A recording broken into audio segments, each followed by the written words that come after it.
Miniature apples. On the summertime tree, how I came to beseech thee, as your fruit does ripen, your savorful bite I wish to siphon, all of your innate wisdom. Since the beginning of fruits to bear, hold onto and cherish as the apple of mine eye gives me nourishment and peace all of the days of my life. When you find the meaning of existence, I shall long to hear your settled upon temperament, your inherent wisdom, your illumination above illuminations, the concepts which few are able to adequately put to words, the infinitude of the stars, or the rejuvenation of nature, cycle after cycle, season after glorious season. What a privilege it is to be alive and hear the birds in the crisp morning air as the dew says goodnight, parting with tree leaves. Here, life makes sense as this simplified and put on a return to peace wavelength, as though the quietude could revive a soul whose weary eyes called for a break, and thereby a hope that things would work out in the end. These small apples fall to the ground as do all things. All things return to the earth as energy transfers from one form to another. If I was able to give you a lasting hinder of wonder, a triumph of your sense of personal self-worth over the suffering you feel, I would ask you to come sit with me a while by the apples on the ground, by the trees in a waltz with the summer breeze, with the bees who make it all happen as they skip between stems and outstretched petals. Thus we live by the hard work of another, one who may not receive all the gratitude it routinely deserves. Therefore, give gratitude. Learn from the fruits on the ground, from all life, which is my teacher. Thus I am alive, thus I thrive.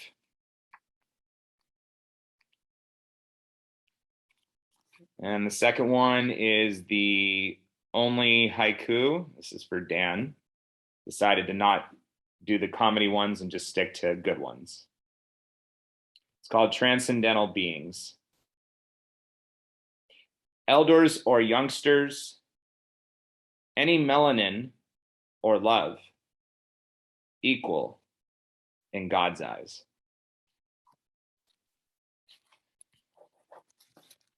I'm a big fan of Hafiz. If you have not read his work, I highly encourage it. Great stuff. Here's an untitled poem influenced by him. At dawn, the garden awakes by tomato plants stretching, peppers moving with the breeze, squirrels frolicking in trees, and the birds' chorus being sung for miles around. The world now three-dimensional, sun's energy ready to deliver a life-affirming kiss to everything before us. I sat in a wooden chair swing, hyper-aware of the dance taking place before me, plant by plant, flying musical note by musical note, a language only the spirit can put to words. One might say, I do not know how to talk to the natural world. With this perplexation, I would offer, you must go deep within your being to the place where we once lived in a better accordance with the land. If I sat and expected a crop in this beautiful wine acreage to bloom after one day, I regrettably would only see that which is so temporal, so minuscule, as if I laid witness to a painter with one brushstroke on a giant canvas, or a musician playing a single note on their sacred instrument. One would miss the grand symphonic opera, the full reaching majesty, dare I say, miracle, if we expected crops in a day. Nature and the process takes time, as flowers must be seeds encouraged to grow by the soil, water, and light interactions. And as the flower holds a sublime display to be shared in due course, so we must see to ourselves our daily habits, which help me grow the entire formation of my unified being, many parts of this collected entity.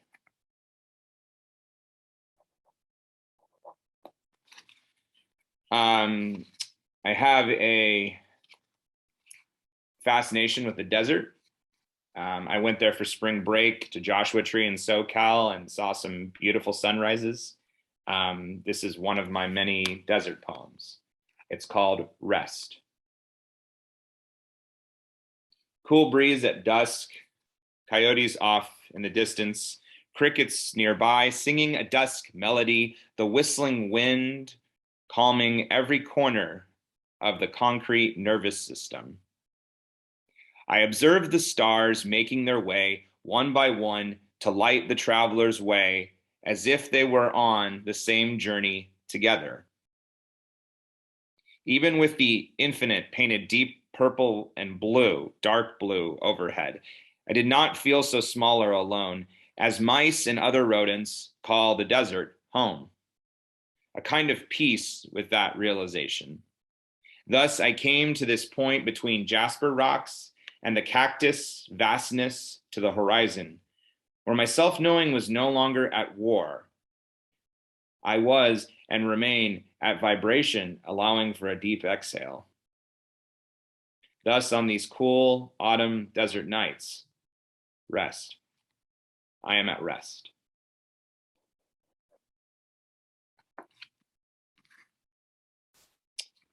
Okay.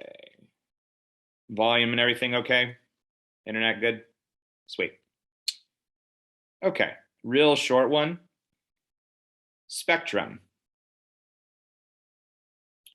Red desert sands, bluebells in garden rows, green hills abound, purple amethyst mines, orange groves with citrus scents, yellow sunrises over the mountain crest, the universe's breath in real time.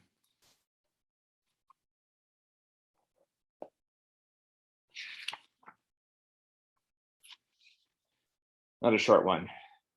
Debates. To me, a deity of the universe would not have genitals, a color, an ideology, or anything of the sort. To me, if we be surrounded by a deity or deities, they would simply just be.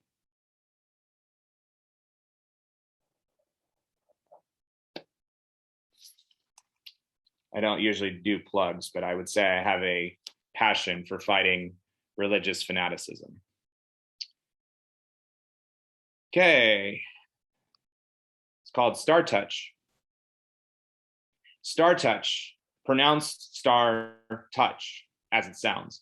And it means to be touched by the universe in the most tender of ways, where the stars illuminated the divine cosmos within us by ways of messages, inspiration, love, hope, and serene wisdom. Since the beginning of time, it soothes a person and makes us calm. It reunites us with our ancestors, shares their songs with us, echoing through the eons in the form of stories in the stars, these communications being absolutely necessary. For if humans cannot be humble, we shall surely destroy ourselves. The star touch is the best we as a species can interpret in our consciousness, and as significantly, the possibility that we can transcend our current state, which then sends humanity on the road to a better world, a world where all that is the wonder, the majestic essence, the magnificence of the cosmos above comes down and livens our bones once more, keeps us warm like a nice blanket, acts as a lantern on our road ahead once more.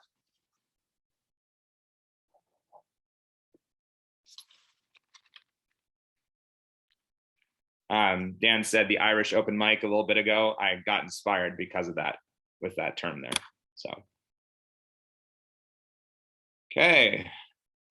The dualistic eternity. Night is going to sleep. The nearly full spring equinox moon rising overhead and now moving to a western slumber where the brilliance of both worlds come together as one for a short time even. The moon and all its mystery, the sun and all its shining glory, songbirds of Southern California are in full chorus and lyrical ritual. They are waking with the dawn having approached and made its presence known. It is something I will never cease to be amazed by, for the sun and the moon sharing the sky is a story the poet has a hard time appropriately conveying. Can I put serenity into proper verse and description? I can try. Yet the coral reef and its fish do not require my assistance in displaying natural grace. The wind, the ocean waves, and the waterfalls do not ask for me to make additional sounds. The flower can grow without my efforts. Therefore, I shall sit in the moment and soak in what is to be said, as best as the pen shall allow me to do so. It does not mean our art is futile. It only repeats the simplistic instruction to observe and record. And if I meet even a thousandth of the measure I sense on a morning like today, perhaps that piece can spread to all the world, one verse, one line, one shared sky of spring moonlight and sunrise at a time.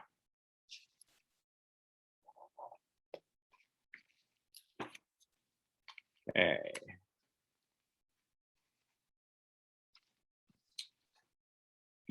Make sure I'm on the right page here. There we go. Untitled. Love is an open field of spring wildflowers. As we saw the colorful petals grace our heart, a magical incantation, a lullaby singing us into a flowerly wonderland. Dances in this flora space, mystical notes, musical notes from this flower field, perfected band. This flower field, perfect band. Sambas and foxtrots and salsas and ballets, the waltz of the spring wildflowers, a display of vibrational eloquence unrivaled today. Love is a gathering of trees in their grove fashion, oaks sprouting with their roots and love branches and long branches, pines with scents that drive the senses wild, a winter's snow letting them sleep, yet they keep their needles as the snowflakes drop. As I keep watching such brilliance, such serenity, as though love with nature sets a soul free, for in a field or grove with my earthly friends, I am thus liberated, somehow, some way. And it feels like stillness.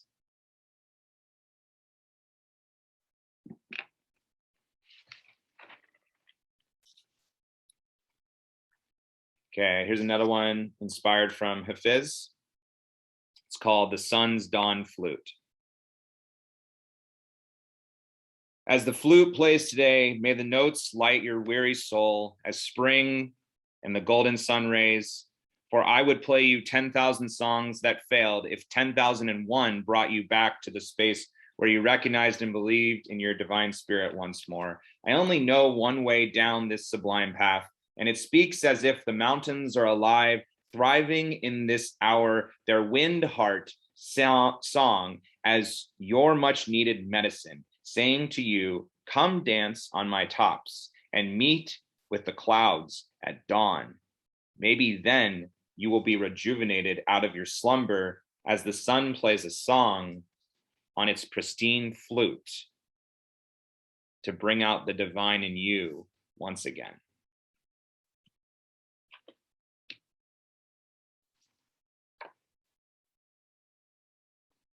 Present. I am not alone, and you are not either. In this great wild world we find ourselves in, for you are here with me. And your voice calms my nerves. Your strength silently destroys my demons. For thy essence is serene steadiness. enough to make the earth turn and to foster a content beat in my heart. Secure the divine stardust in my bones. All right, and then this might be the last one just because of the length. Rest, the one I read earlier, is probably one of my favorites. Also, Sun's Dawn Flute. This one is definitely at the top. It's called the Cavern. Your inner flame can act as a flicker of hope or as a spark of destruction. Down, down, down, deep in the caverns. Past all the noise and daily distractions, that single bright creation sits calmly burning. As one hot form exists, similar to a snowflake resting on your rock-based grounding, be with the illumination in the now. In the silence of that mystery-filled cave, as though you could see nothing and everything in the surrounding darkness all together. Some might say, I want one or the other, not both. Fine. Then let this be your nothing place, where the seeming, teeming infinitude of you as this spirit you were granted dwells. Be here now with the breath giving you life as you allow yourself with effortless peace to slow down. Once I am there, I stare at the shining motion, not from side to side, as by a caressing breeze, but upward from the source outward. As you sit here, give the permission by a serene or wary spirit, either one, to let go of something. Even as we ask to think of nothing, let go of something. Whether it is fear, anger, jealousy, resentment, rage, bitterness in the mouth, ghosts in your graveyard of thoughts, it is what you choose. And here, as I face the flame, in no hurried way, I shall presently say, enough, let it be. And with this utterance, this momentary peace, I allowed myself, as letting go gave articulation to less straw on the camel's back, to look again at the flame resting there, lighting your cavern, reminding you we are not alone. Luminescence, a brilliant radiance I could not shy away from, as I love all sentient beings as myself. We are one earth. And as I took one final glance at the glow, the gleam before a soul, I acknowledged its power. For it could light my way or uproar into a pure inferno. Its potential within, awaiting my daily decision.